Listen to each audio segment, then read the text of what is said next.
Diction, double J. Okay. Probably he'll, yeah.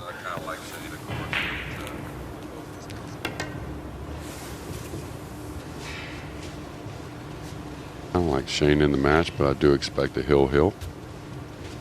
I liked Shane in that opening match. He looked sharp. Yeah, Wu played very well also. The first struck, Shane van Boening to break. The only thing right now, before this match, I saw him in the practice area, red-eyed.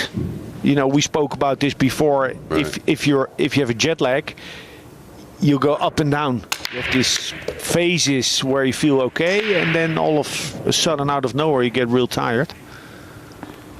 And as a traveling pro, you need a little bit of luck that you don't get caught out at the wrong time. Yeah, I always kind of felt Shane overcame things better than most, but you know, his history of traveling abroad and maybe not winning that World 9-Ball title, not having near as many titles away from the US of A, but I was up right when breakfast was ready this morning, and he was there first, actually. Very unique individual. Can he follow between the 7-5 here without contacting the pink 4? It's not the worst thing to contact the pink 4 as long as you don't hit it with much speed. It looks like he needs to stun it a little bit, like a soft stun draw, stun follow. Fortunate here. Oh, that would be a good roll. I don't see no gesture towards Shane, towards Shaw, but he does have an opening.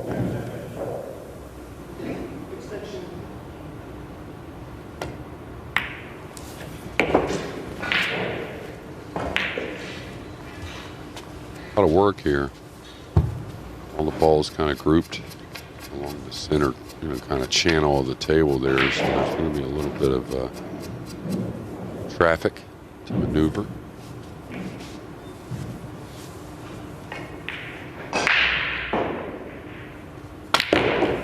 Wow.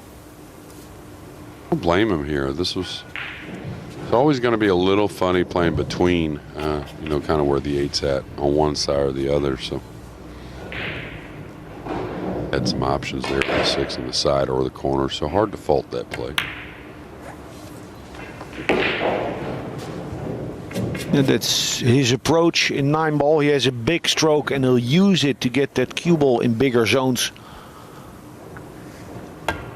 And sometimes he doesn't fall right, and then he's a shot maker, and he'll come with it on most occasions. Like he's not a precise player, SVB. Right.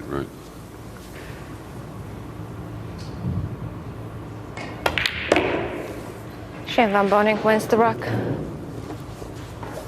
Opening rack for the American. I feel with Shane, if his warm-up strokes are quicker, that tells me, or gives me the impression at least, that he's starting to feel good.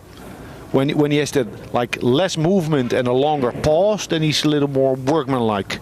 Right. I think what Alex was saying is you take a player like Albin, somebody like that, when he first gets in line, he wants to stay really kind of precisely in line if he can.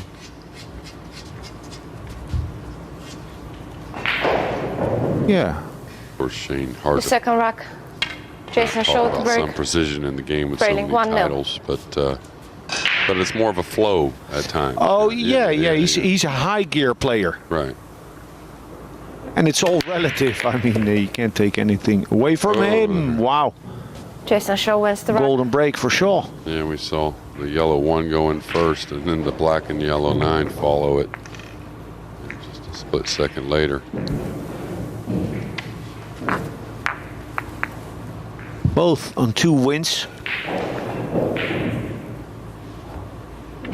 Probably the cue ball coming back across to catch the 9. Yes, it was.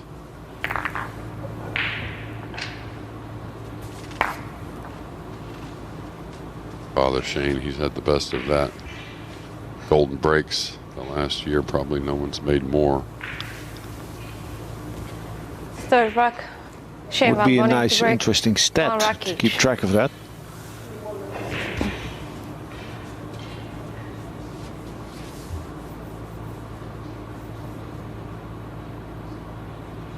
So if a pool fan somewhere out there with not too much to do would like to take care of that, please.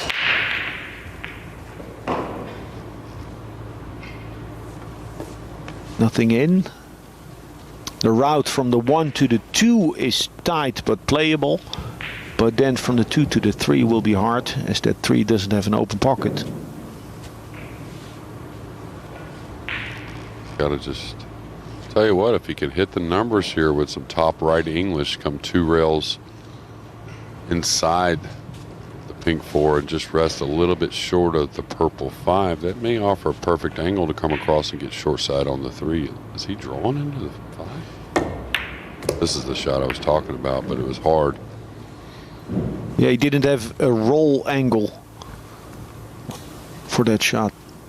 He was trying to stun and didn't get quite as much inside English. Maybe caught the one a little thinner to the pocket than he wanted.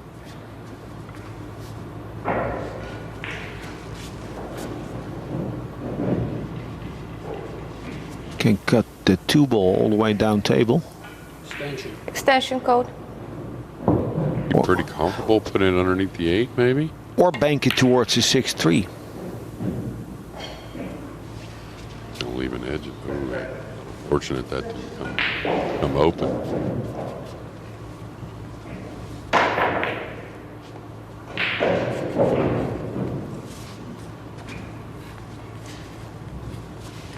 Yeah. If he comes past the side pocket on the left Code.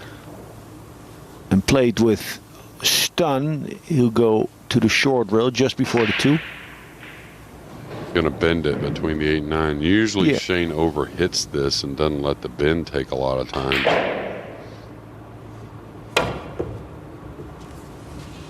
Foul shot.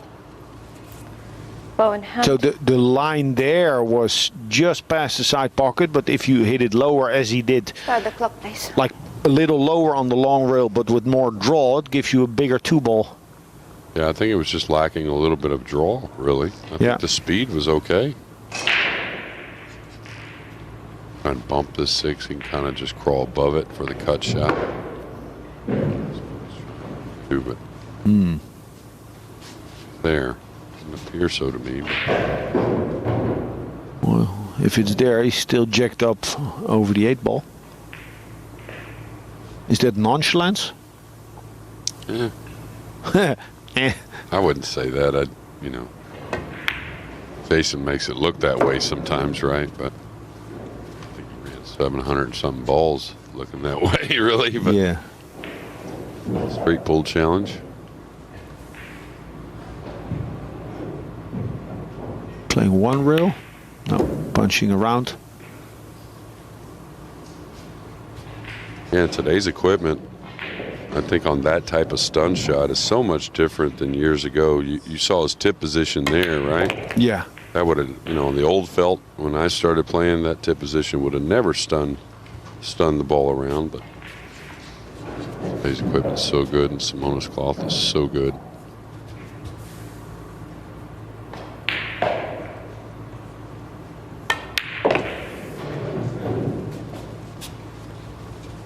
So, like I said earlier, today Shaw has spent 3 days with Stephen Feeney, a renowned snooker coach, getting back to the basics.